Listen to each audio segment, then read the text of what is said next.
Avertissement, le milieu chaufferie est réservé aux professionnels formés car le milieu est potentiellement dangereux. Il y a un risque d'explosion, d'électrocution, d'intoxication mortelle au CO et de brûlures graves pour l'intervenant. Alors aujourd'hui, je vais vous parler de la réfection d'un départ chauffage, donc la réfection totale, le remplacement du régulateur, un RVP 30 par un régulateur RVL 480, le remplacement de la vanne 3 voies, donc c'est une vanne 3 voies soupape avec un servomoteur thermique par une vanne 3 voies à secteur et un servomoteur 3 points, et bien sûr avec le remplacement de la sonde de départ chauffage, la sonde de température extérieure et la sonde d'ambiance. Et bien sûr pour faire le câblage de tout ça, il a fallu faire le schéma électrique. Ceci était un site donc que j'avais et que je venais de récupérer. Et donc lorsqu'il a fallu redémarrer le chauffage, donc en début de saison de chauffe, au début donc ça se passait bien parce qu'il faisait doux. Et après donc les gens qui avaient dans ce bâtiment se plaignaient. Il faisait trop froid. Donc après j'ai pu me rendre compte que j'avais une pompe sur deux qui était morte. Donc ça c'était la première constatation. Donc ce sont des pompes triphasées, donc je pense que le gars qui était avant moi ne l'avait pas changé car comme vous savez avec la nouvelle réglementation, les pompes de chauffage en triphasé de ce style-là n'existent plus. Elles sont monophasées, ça veut dire qu'il faut changer tout le bloc moteur. Donc je tournais que sur une pompe en début de saison de chauffe, mais bon, vu le bâtiment, je me suis dit si ça pète en janvier ou février, je suis dans la merde, parce qu'il faut savoir qu'il y a un délai sur les pompes qui est assez important. Comme il y a de moins en moins de stock chez les fournisseurs de pompes, il faut attendre des fois plus d'une semaine pour avoir une pompe. Et donc j'ai pu voir aussi cette petite chose en bas là, cette vanne à soupape avec le servomoteur thermique. Donc je sais pas pourquoi ils ont mis un servomoteur thermique, parce qu'en principe on met pas ça sur les départs chauffage. Parce qu'on sait jamais si c'est ouvert ou pas, on sait jamais si ça fonctionne bien ce truc. Donc j'en ai profité pour le virer et mettre une vanne à secteur et un servomoteur 3 points. Et donc j'ai pu aussi me rendre compte que le régulateur, donc le RVP, avait le contact Eno qui était mort. Il se fermait plus. Et ce contact contrôlait le servomoteur thermique. Donc j'en ai aussi profité pour changer le régulateur. Et donc en changeant le régulateur, j'en ai aussi profité pour changer toutes les sondes. Sonde départ chauffage, sonde extérieure et sonde d'ambiance. Alors l'intervention s'est faite en 3 étapes. La première étape a été changer le bloc pompe. Après ça a été de changer la vanne et son servomoteur. Et après il y a eu une troisième étape, ça a été de changer la régulation. Ça s'est fait sur 3 jours différents parce qu'il fallait faire des devis, que le client les accepte. Il fallait y aller doucement. Alors cette pompe est probablement d'origine vu la couleur de la pompe et donc la chaufferie a 24 ans et donc elle a fait au moins plus de 20 saisons de chauffe. Alors on remplace cette pompe par une pompe grain de fosse. Donc cette pompe a la particularité d'être en triphasé. Donc comme je vous l'ai dit avec la nouvelle réglementation, les pompes de chauffage en triphasé n'existent plus, sauf lorsque le moteur est séparé de la pompe, ce qui est le cas ici. Donc l'intérêt de ces pompes là, bon, c'est que c'est sûr que elles sont 3 fois moins chères que les pompes nouvelle génération, et que bon c'était quand même assez urgent, et c'est vrai qu'au niveau du coût, bon c'était plus abordable pour le client. Après sur du chauffage, il vaut mieux mettre les pompes dernière génération. C'est une pompe grain de fosse de type TPD. Donc là on peut voir la plaque à bord, donc c'est un moteur triphasé. Donc le gros intérêt de remettre un moteur triphasé, c'est que ça permet de garder le départ existant, sachant qu'il y a 2 pompes, donc il y a 2 départs triphasés, et donc aussi de récupérer les disjoncteurs. Car sinon avec les nouveaux systèmes, il aurait fallu donc reprendre la commande et modifier, c'est-à-dire changer les GV2. Ça aurait été beaucoup plus cher, sachant qu'il fallait aussi changer la vanne, le servomoteur et la régule. Donc tout le départ chauffage complet, ça commence à faire quelques euros. Parce qu'il y a quand même quelques heures de travail derrière. Donc après avoir changé la pompe, quelques jours après, dès que j'ai reçu les pièces, je m'attaque à la vanne. Donc voici une vanne à secteur que je vais changer. Donc elle va être comme ça, d'accord. Je vais mettre une vanne à secteur. Donc le problème de cette vanne à secteur, c'est que là on voit que le trou est bouché, alors qu'ici j'ai la pompe, et ce trou là, cette sortie là doit tout le temps être ouverte. On voit comment ça marche. Là, le servomoteur tombera ce truc. Voilà, donc là c'est ouvert. Et là on voit le secteur qui est fermé, donc là il faut que je l'inverse. Il faut que ici ça soit tout le temps ouvert. Alors que là actuellement c'est cette sortie là qui est tout le temps ouverte. Et là, ça va pas. Donc un truc qui est très important sur les vannes à secteur. Là, comme vous le voyez, là, on peut voir le secteur qui est à l'intérieur. Une fois que le tuyau sera raccordé, on ne le verra plus. Donc là, il y a un détrompeur. Hein, il y a un détrompeur, on le voit là, cette partie-là est jaune. Donc la partie qui est jaune, ça veut dire que ici, il y a le secteur. Et on le voit là, dans le trou, là. J'ai bien le secteur là. Si je le mets comme ça, là, je le tourne. C'est assez dur et d'une main. Là, le secteur va être ici. Donc là, c'est ouvert, vous voyez. Et là, c'est fermé. Donc moi, je veux que celle-là soit tout le temps ouverte. Et donc, je vais virer ça là. Je vais le mettre ici. Alors, la voie où il y a l'aspiration de la pompe ne doit jamais être fermée. Donc, c'est pour ça que je suis obligé de modifier la position de mon secteur par rapport à cette vanne là, car il n'est pas monté dans la bonne position. Donc là, pour inverser la poignée, je suis obligé de démonter les 4 vis là. Et là, on voit que j'ai une symétrie là sur les repères.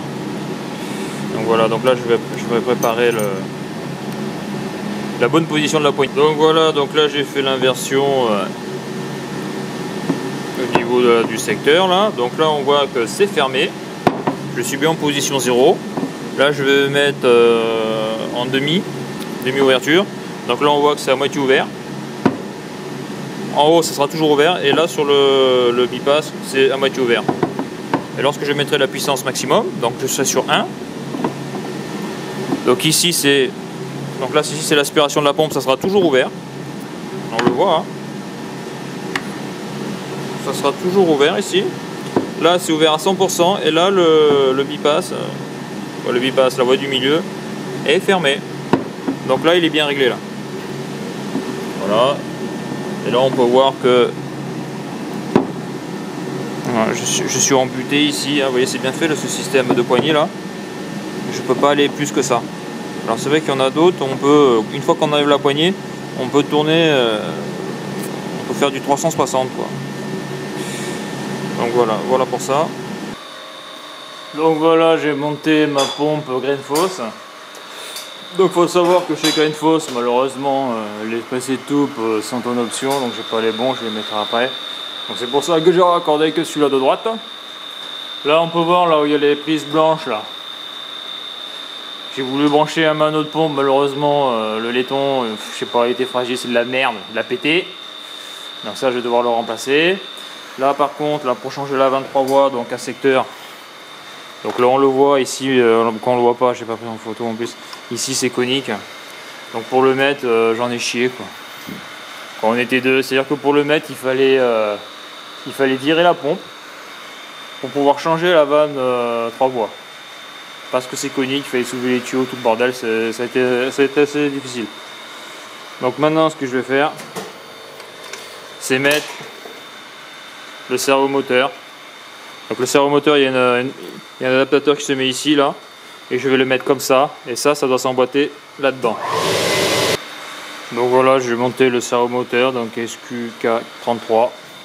Donc vous voyez, c'est la poignée s'emboîte comme ça, là. Ici, il y a le petit truc là qui se met, la petite tréhausse qui se met sous ces vis là, quoi, ces vis. Hein. Et là, on peut voir comment ça marche. Donc là, je suis fermé à 100%, là, je suis ouvert à 100%. Vous voyez, donc là, on voit un petit peu la gradation. Donc là, ce que je vais faire, comme c'est fait, je vais me le marquer ici. Comme ça, au moins, là, je suis en auto. Bon, bien sûr, là. Il manque hein, le câble qui va au régulateur, donc ça sera un RVL 480, donc ça je le ferai après, ça sera intéressant. Donc lui il va dégager. Donc là la pompe, il me manque le pressé-toupe. Là je vais mettre aussi un pressé-toupe sur le côté pour l'étanchéité. Qu'est-ce qu'il me faut donc bon là il manquera, là je mettrai ma sonde de départ, mais je remettrai une sonde extérieure. Donc voilà, là je suis en train de refaire donc le départ chauffage de ce circuit et ça sera pas mal. Donc ça c'est la première fois que je pose un servomoteur comme ça, hein. C'est vraiment tout con. Donc là j'ai précisé que là ouverture 100% et là ouverture 0%, donc c'est la fermeture. Donc ça c'est important de le faire, parce que lorsque vous arrivez d'astreinte ou quelqu'un d'autre arrive, ça permet de gagner beaucoup de temps. Sachant que là j'ai mis le petit truc, là, la petite graduation, mais c'est vrai que des fois c'est pas évident à voir. Donc après si vous avez des moyens, vous mettez une étiquette, c'est encore mieux. Voilà, c'est bien de repérer. Comme ça il n'y a pas besoin de se prendre la tête. Donc après par rapport aux sensations servomoteurs, il ne faut pas que je me plante au niveau du réglage ici. Donc là d'après le mien, il faut que je le mette sur 1. Alors que dans le sens il faut le mettre sur 2. Donc ça sera à vérifier au câblage. Voilà comment c'est foutu sur l'autre vanne. Donc là on voit ça, c'est les trucs pour je crois les servomoteurs thermiques. Vous voyez comment c'est fait.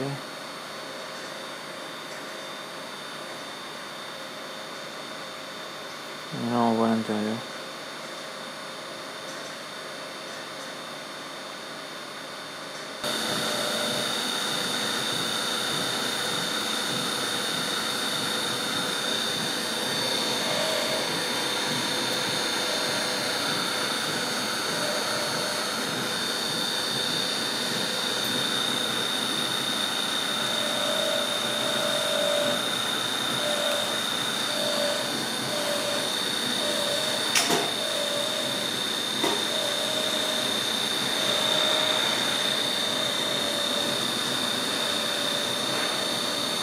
Alors une fois que la pompe, le servomoteur donc et la vanne ont été posés, donc il a fallu donc refaire la régule. Donc là vous pouvez voir le schéma de principe que j'ai utilisé. Bon, sachant que là j'ai quand même deux pompes en tri, donc c'est pas tout à fait le même. Donc là j'ai fait une vidéo là juste avant Chaufferie 09 où j'explique la base de ce départ chauffage là. Après pour avoir plus de renseignements vous pouvez aller sur mon blog. J'ai mis les liens en barre d'infos sur les articles que j'ai écrits sur ce départ chauffage. Et donc là je fais quelques tests sur le RVL 480. Donc là la température demandée est de 41 degrés sur le régulateur. Donc là je suis à 0 et là je vais voir ce qui se passe quand je mets sur plus 1. Donc là je gagne 3 degrés sur le départ, plus 2, je gagne encore 3 degrés, enfin 3 degrés, j'avais gagné 2 degrés avant. Donc là sur 3, 49, sur 4, là il demande, donc là il demande un départ à 50 degrés, 51 degrés. Voilà, et là il est à fond là.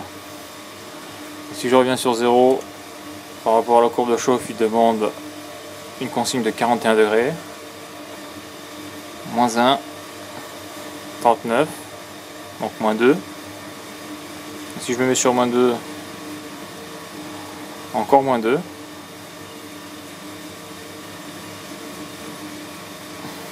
Moins 3, moins 4, et à fond.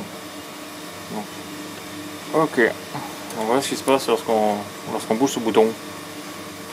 Donc là je suis sur le paramètre 165. Et le paramètre 165 c'est la consigne de température de départ.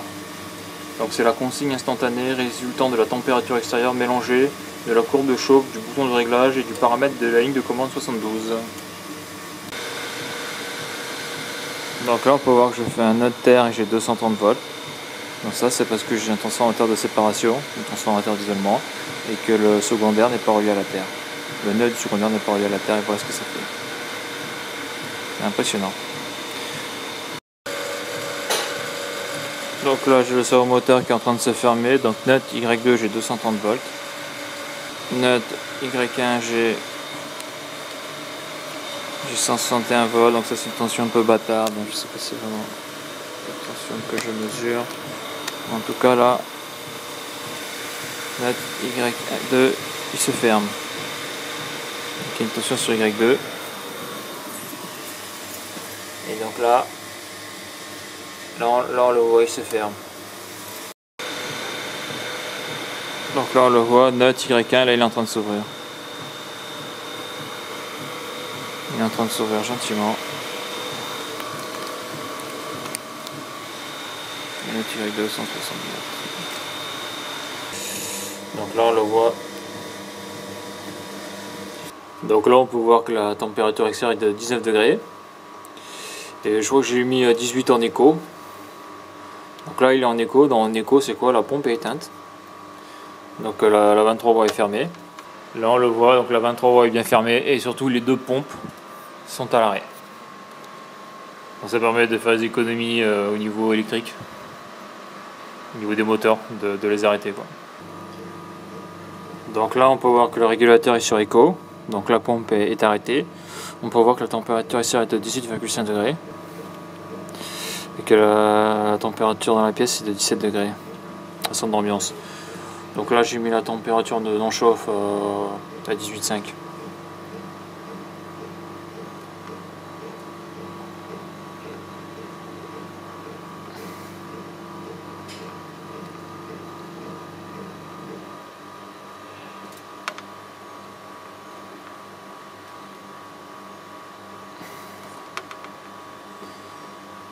Là, je l'ai mis à 18 degrés la température de non-chauffe et 17 le soir en réduit.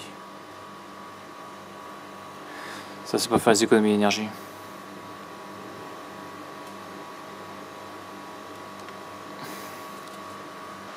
Donc là on peut voir que la pompe est bien arrêtée. Et en plus la 23 voies est fermée.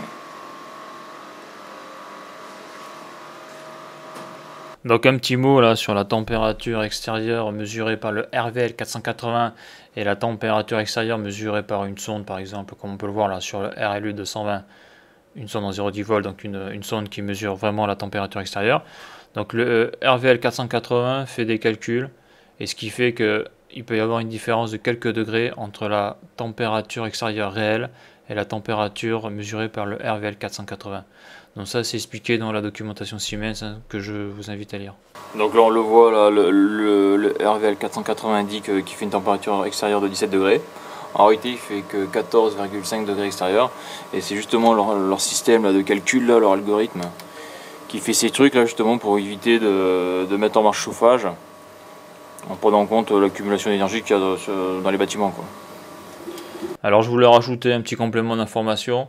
Donc on remarque sur les vieilles chaufferies qui ont des RVL 470, donc des chaufferies de plus de 10 ans, on remarque souvent que les sondes d'ambiance ne sont pas branchées et d'ailleurs qu'il n'y a pas de sonde d'ambiance. Donc lorsque l'on fait de la gestion du gaz, donc lorsqu'on a des chaufferies en contrat P1, on se rend compte que lorsque l'on a la sonde d'ambiance, ça nous permet de beaucoup mieux contrôler l'installation.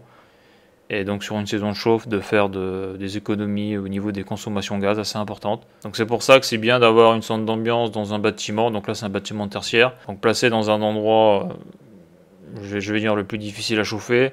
Et surtout donc cette sonde d'ambiance là permet d'avoir un référentiel au niveau du bâtiment.